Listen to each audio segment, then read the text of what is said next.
Halo sahabat semuanya, saya Like. Di video kali ini saya akan membagikan tentang pengalaman hidup dengan post-COVID. Buat kalian yang baru pertama kali ketemu dengan channel ini atau yang belum subscribe, yuk buruan subscribe. Caranya gampang.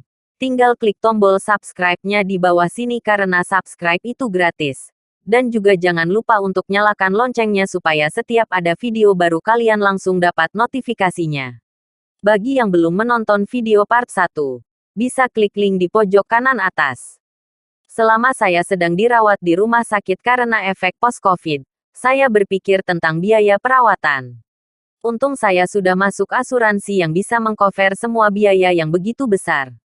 Saya akan berikan foto-foto bukti rincian biaya yang telah dibayarkan oleh asuransi saya kurang lebihnya sebagai berikut. Slide pertama adalah waktu saya kena COVID sejak awal bulan September 2022 dan rawat inap untuk isolasi selama 12 hari. Total 39 juta. Slide kedua adalah cuma rawat inap selama 3 hari 2 malam untuk tindakan endoskopi pada tanggal 14 sampai tanggal 16 Oktober 2022.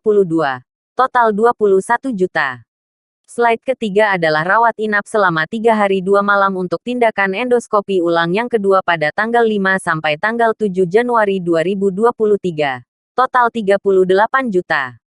Slide keempat adalah rawat inap selama 3 hari 2 malam untuk tindakan endoskopi ulang yang ketiga pada tanggal 12 sampai tanggal 14 Juni 2023. Total 44 jutaan melayang. Slide kelima adalah setiap rawat jalan bisa di antara 2 sampai 6 juta. Total seluruhnya hampir 175 jutaan melayang. Sakit itu memang mahal. Untung semua bisa diklaim ke pihak asuransi. Rumah sakit yang saya gunakan untuk rawat inap belum bisa menerima klaim BPJS dan juga belum bekerja sama dengan BPJS. Intinya, penyakit bisa saja tiba-tiba datang tanpa diundang dan pulang minta dibayarin. Salah satu penyakit termurah yang membutuhkan rawat inap di Indonesia saat ini.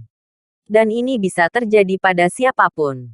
Jika kemarin terjadi pada diri Anda, apakah Anda sudah mempersiapkan dana darurat? Bagaimana dengan penyakit lain, misalnya DBD, kanker, dan lain-lain, yang membutuhkan dana lebih dari COVID? Sebagai catatan, case ini adalah COVID yang bergejala lumayan. Puji Tuhan saya mempunyai kartu hitam prudensial yang bisa mengcover semuanya. Bagaimana kalau dulu belum ada asuransi? Keluarin dana cukup besar saat rawat inap COVID selama 12 hari dan juga tindakan endoskopi saat rawat inap selama 3 hari. Terima kasih untuk prudensial yang telah mengcover seluruh biaya pengobatannya. Oh iya, saya juga memberi contoh cerita dari salah satu calon nasabah asuransi. Dia cerita bahwa belum lama ini suaminya meninggal dunia. Dia kaget karena tidak menyangka mengenai penyebabnya. Jadi waktu suaminya mengeluh kakinya sakit dipikir hanya karena kecapean. Akhirnya diperiksakan. Ternyata terjadi sumbatan di pembuluh darah kaki. Dengan menggunakan BPJS, ternyata antrian untuk tindakan operasi itu lama sekali. Bisa berminggu-minggu bahkan berbulan-bulan.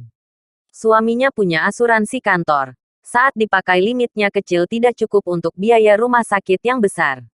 Akhirnya terpaksa menggunakan dana pribadi untuk melakukan operasi dan perawatan yang menghabiskan uang hampir 1 miliar.